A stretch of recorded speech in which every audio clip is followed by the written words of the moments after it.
जय श्री राम। तो आइए बायो नोट्स में आपका स्वागत है।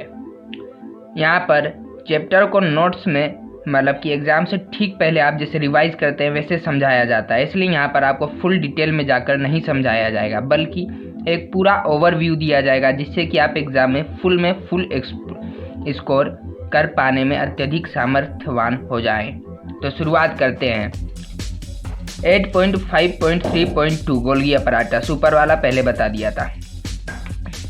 तो ये गोल्गी अपराटस जो है इसको कैमिलो गोल्गी ढूंढे थे 1898 में। ये जब कैमिलो गोल्गी ढूंढे थे तब उन्हें ये कैसा दिखा था? ये दिखा था densely stained reticular structure, net like structure near nucleus के पास दिखा था। नेट लाइक स्ट्रक्चर और डेंसली स्टैंड था।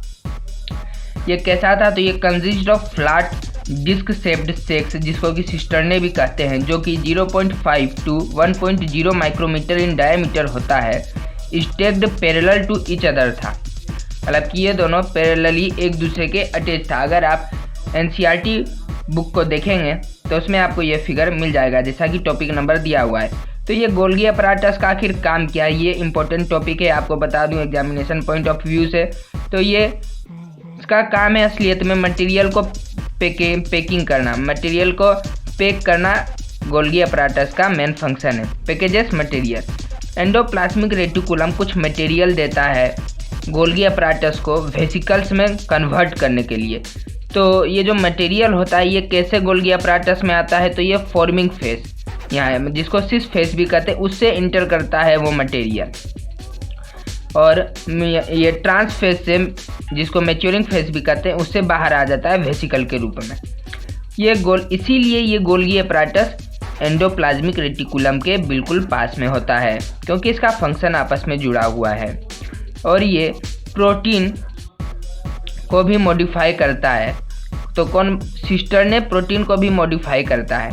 ये रहा इसका फिगर, बनाना बहुत आसान है, अगर जानना है तो कमेंट करिएगा, इसको एकदम आसानी से बनाने का तरीका दे दूंगा।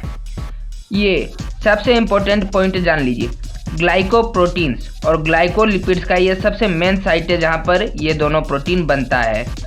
ये गोल्गी अपराटस मेन साइट है ग्लाइकोप्रोटीन्स और ग्लाइकोलिपिड्स का फॉर्मेशन का। तो यहाँ पर आप फिगर देख ही सकते हैं गोल्गी अपराटस। तो ये वाला जो पार्ट है जो ये बना हुआ है ये है सिस्टर्ने, ये इस तरफ वाला हो गया इसका सिस फेस, जिसको फॉर्मिंग फेस कहते हैं। इधर वाला हो गया मैच्योरिंग फेस या फिर ट्रांस फेस। जय श्री राम। जैसा कि आप सबों को पता है मैं अपने एक वीडियो में एक टॉपिक को ही कवर करता हूं, लेकिन इस बार 3 टॉपिक्स को एक साथ कवर किया है ताकि ज़्यादा व्यू आए। तो 8.5.3.3 और इम्पोर्टेंट नोटिस, अगर आपको पूरा चैप्टर या फिर पूरा का पूरा एनसीईआरटी बुक का नोट्स इसी तरह चाहिए तो आप चैनल को सब्सक्राइब करें और ज़्यादा से ज़्यादा करके व्यू दें, तब आपको जल्दी से जल्दी उपलब्ध करा दिया जाएगा ये नोट्स। ये खुद मैंने ही लिखा हुआ है, कॉपी में आप देख ही सकते हैं। तो लाइजोसोम्स, ये लाइजोसोम्स कैसा ऑर्गेनेल है? तो ये है मेम्ब्रेन बाउंड वेसिकुलर स्ट्रक्चर। ये formed in Golgi as packaging, मतलब कि ये गोल्गी अपराटस में फॉर्म होता है पैकेजिंग के परिणाम स्वरूप, जो कि गोल्गी अपराटस का फंक्शन है। लाइजोसोम, जी डॉट का मतलब have, lysosome have hydrolytic enzyme. तो ये हाइड्रोलाइटिक एंजाइम कौन कौन सा है? लिपासेस, प्रोटियासेस, कार्बोहाइड्रासेस। ये तीनों को हाइड्रोलेसेस कहते हैं, जो कि एसिडिक pH 5 में काम करता है। तो ये लिपासेस क्या करता है? ये लिपिड को डाइजेस्ट करता है, प्रोटियासेस प्रोटीन को डाइजेस्ट करता है, कार्बोहाइड्रेट को डाइजेस्ट करता है। अब वैक्यूल्स, टॉपिक 8.5.3.4 वैक्यूल्स प्लांट्स में अप टू 90% ऑफ वॉल्यूम को ऑक्युपाई कर सकता है। ये मेम्ब्रेन बाउंड ऑर्गेनेल है जो कि साइटोप्लाज्म में प्रेजेंट रहता है। ये कंटेन, डॉलर का मतलब contain water shape excretory product material not useful for sale.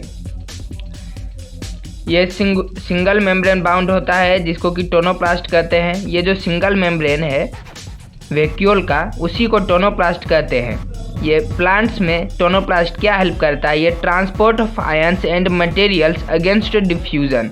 तो प्रोसेस ऑफ डिफ्यूजन जानते ही हैं, तो उसके अगेंस्ट ये आयंस एंड मटेरियल्स को ट्रांसपोर्ट करता है इनवर्ड्स वैक्यूल। इनवर्ड्स वैक्यूल, जबर नीचे वाला एरो का मतलब हो गया इनवर्ड्स, तो इनवर्ड्स वैक्यूल, जिसके कारण ये सब आयन मटेरियल वैक्यूल में ज़्यादा हो जाता है साइटोप्लाज्म के मुकाबले। तो अब देखिए एमोइबा।